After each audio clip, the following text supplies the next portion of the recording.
Hello everyone. So today I am going to be demonstrating this Califone AV80 cassette player.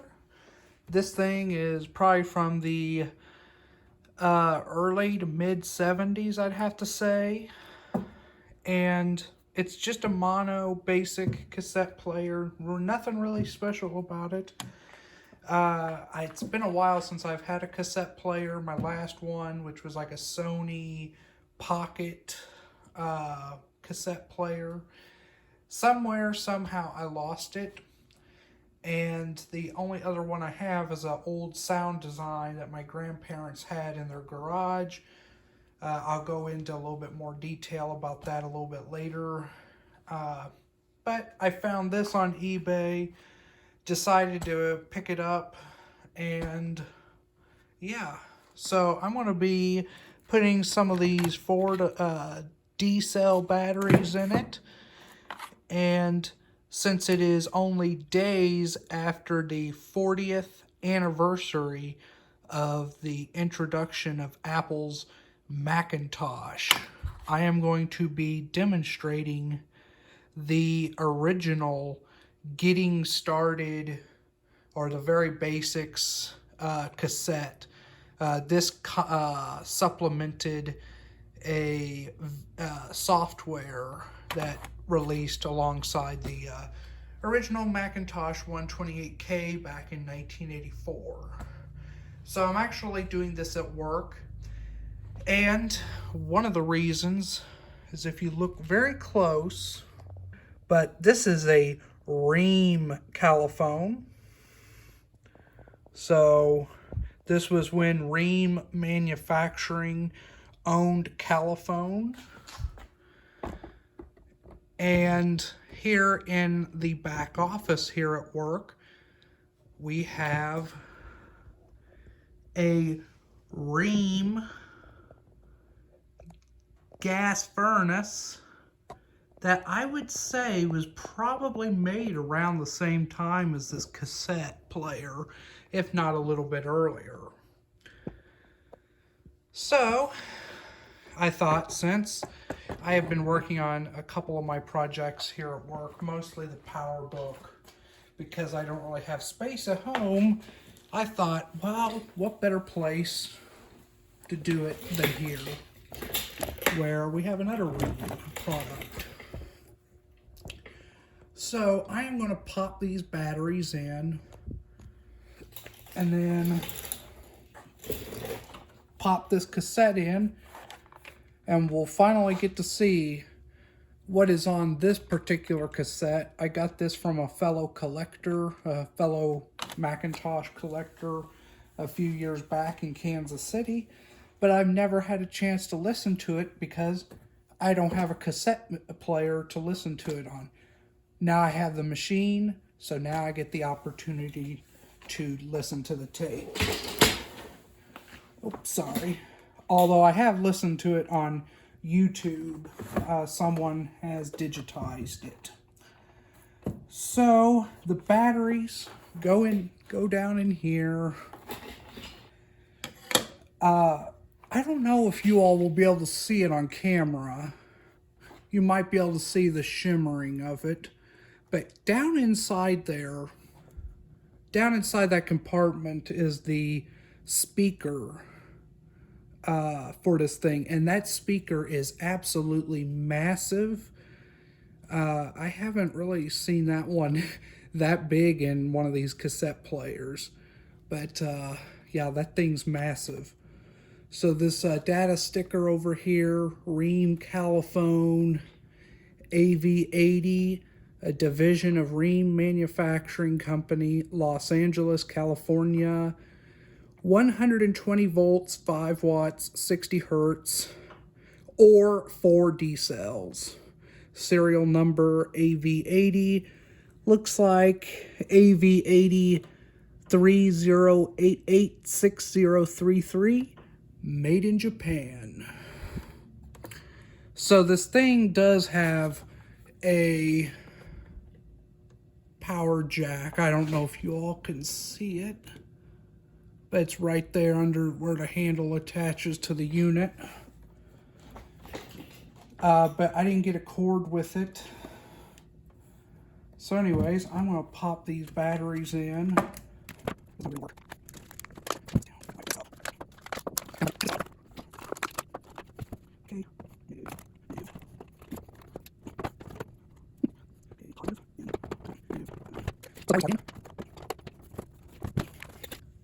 Okay, so the batteries are installed. Here we go. I'm going to turn it on real quick.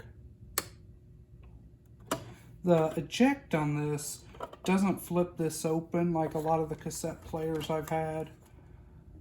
But, oh well. It's been a while since I've even put a cassette tape into a player. So yeah, I am going to go ahead, hopefully not make myself look like an idiot. And we have a motion detected light up above. Okay, so I have the tape in. Going to turn the volume up. Here we go, first play. Starting at the circle, make your way through the maze to the square. You move the mouse without touching the mouse button. A dark strip traces your steps. If you go the wrong way, just go back and the distance you came is undone. When you reach the square, you've solved the maze. Let's look at what menus the maze has. There's just one with a few commands. Choose the skill command. This command brings up a dialog box which lets you choose the level of difficulty you would like in the maze. You can have very simple mazes or very complex ones. You choose the level by pointing to it and clicking. Change it to the second level. So let's go ahead and rewind this.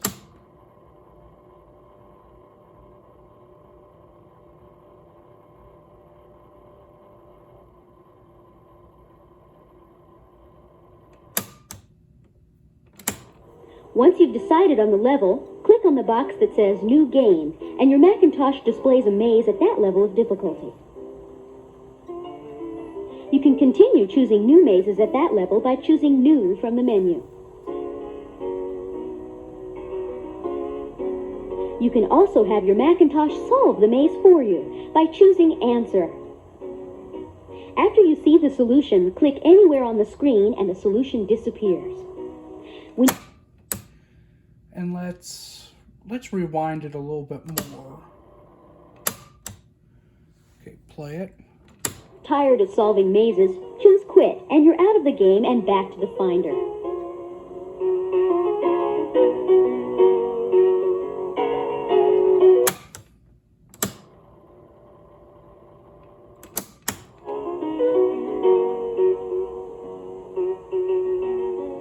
We've come to the end of the guided tour of Macintosh. You can keep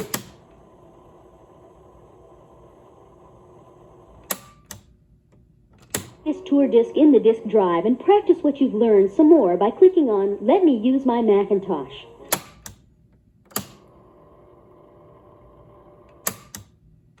Or you can eject this disk and start on one of the application disks. To eject the disk when you're using the system disk, use the eject command from the File menu. Select the icon for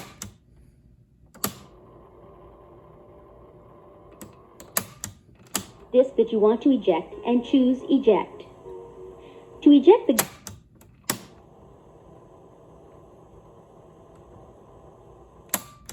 guided tour disk, let's first go back to the tour screen by choosing Quit from the training menu. On the guided tour screen, point to the box that says, I am ready to stop, and click. This will eject the guided tour disc out of the disk drive.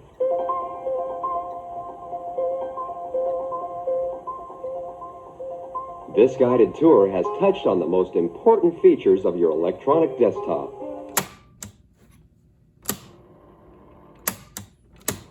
To read about these features And about others that we haven't covered here, please go to your Macintosh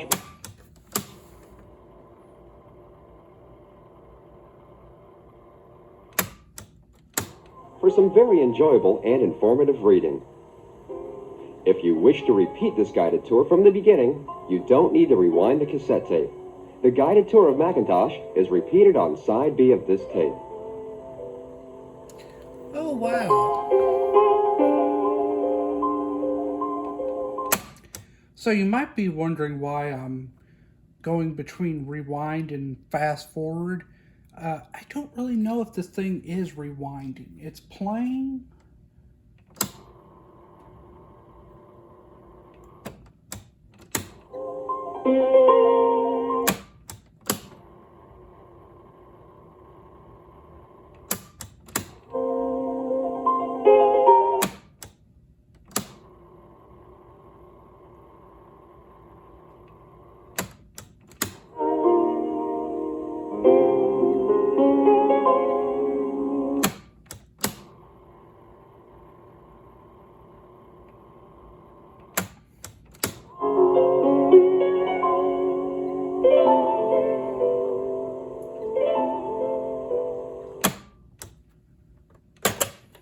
So, yeah, I'm gonna see if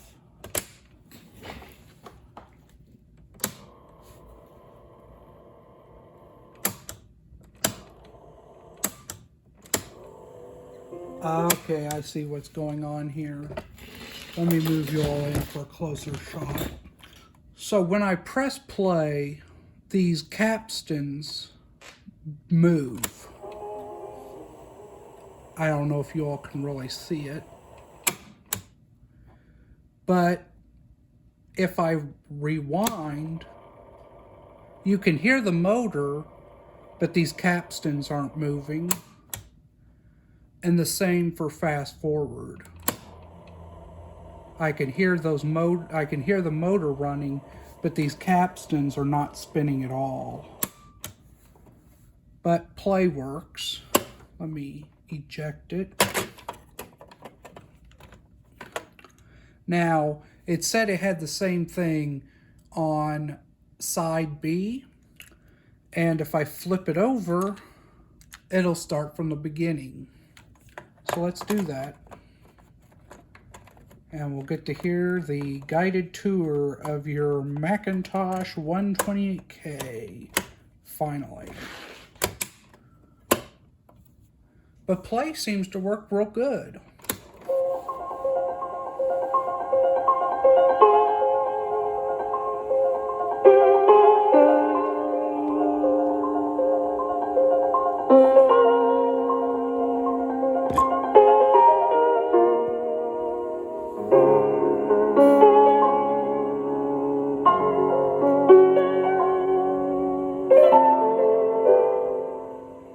This is the Guided Tour of Macintosh.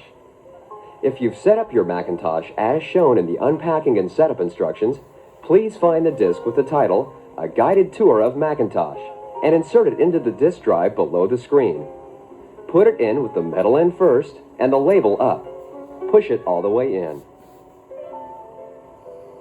When you turn on your Macintosh next, it will take you through a series of short exercises that'll help you master the mouse and the few skills you need to get the most out of your Macintosh.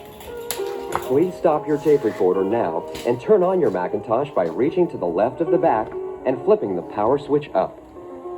Start your tape recorder again when you're finished with the mouse exercises.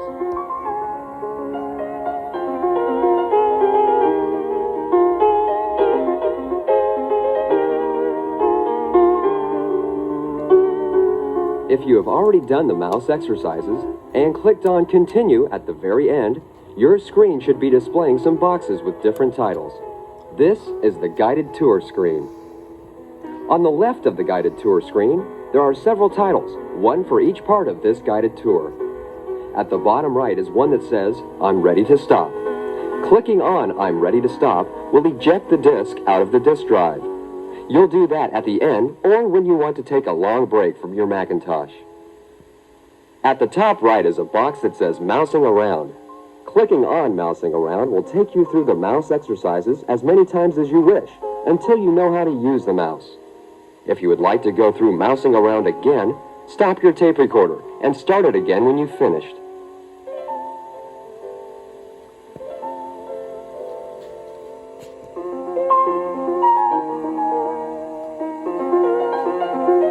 You're ready to start the guided tour. Each of the titles you see on the left is a short session playing back a series of actions on your Macintosh.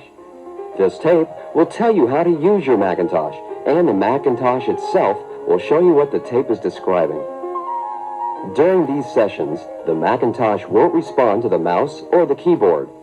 The actions you see on your screen were carried out and saved on your Macintosh beforehand. While these recorded actions are played back, your Macintosh cannot detect any present actions from the mouse or the keyboard. If you want to practice the actions you see and hear about, just wait till the end of the session. At the end of each short session, you can either stop your tape recorder to practice what you've learned or continue to the next session. You can also repeat the session if you like. To start the first session, without touching the mouse button, position the pointer to point inside the box that says, "Show me my electronic desk." Don't click the mouse button yet. In a moment, you'll hear a series of 3 tones. By clicking the mouse button as soon as you hear the 3rd tone, you'll synchronize the actions on your Macintosh to the words on your tape. If you make a mistake in synchronizing the two, don't panic. Don't try to stop the Macintosh. Let it run through the session. It is short, and you'll soon be back to your guided tour screen. Rewind your tape back to the 3 tones for that particular session and get set to synchronize again. Ready to start on the first session? Be sure the pointer is pointing inside. And you can hear that motor is sounding pretty loud. And I can hear some squeaking as well, so I probably will need to replace the belts, obviously, the belt, and I'm probably going to need to give everything a good lubrication. That's probably why the capstans aren't spinning for fast forward or rewind. I need to lubricate everything. As the user of a Macintosh, you now have a new kind surprisingly, of workspace. Play Your is electronic desktop. Working just The fine. gray area you see on your screen Even is your this desktop. gauge, This especially desktop, at like higher any other, volumes, has some is, useful and familiar objects on it. is working. These objects have names, but more importantly, they also have pictures above their names. These pictures, called icons, make your electronic desktop very easy to work with. This is the icon for the disk you put in your disk drive. This is a trash can where you'll throw away what you don't need. And this is for copying from one disk to another. Your electronic desktop makes possible some things that you couldn't do otherwise. Some of what you can do is in menus at the top of your screen. The words you see at the top in the menu bar are titles of menus. To look at one of the menus, you point to its title, press the mouse button, and hold it. The commands appear instantaneously, almost as if you pull down a window shade. This is why they are called pull-down menus. They stay hidden until you need them, and they go away when you're done with them. For almost everything you do on your new desk, you go through 2 steps. First, you select the object that you want to do something with by clicking on it. You know that it's selected. Oh. And choose a command to act on the selected object. To choose a command, you point to the title of the menu, press and hold the mouse. Stop.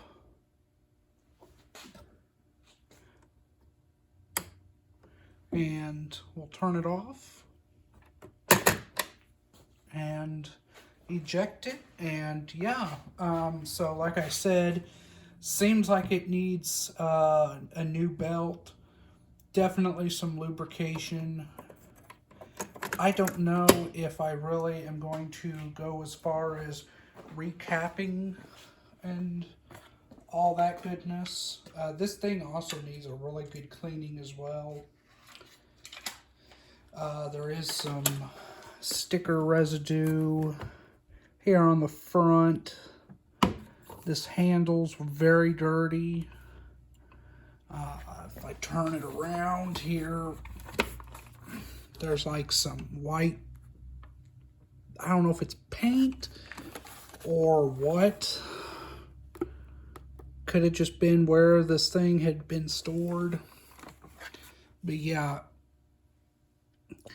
the Rheem Califone AV80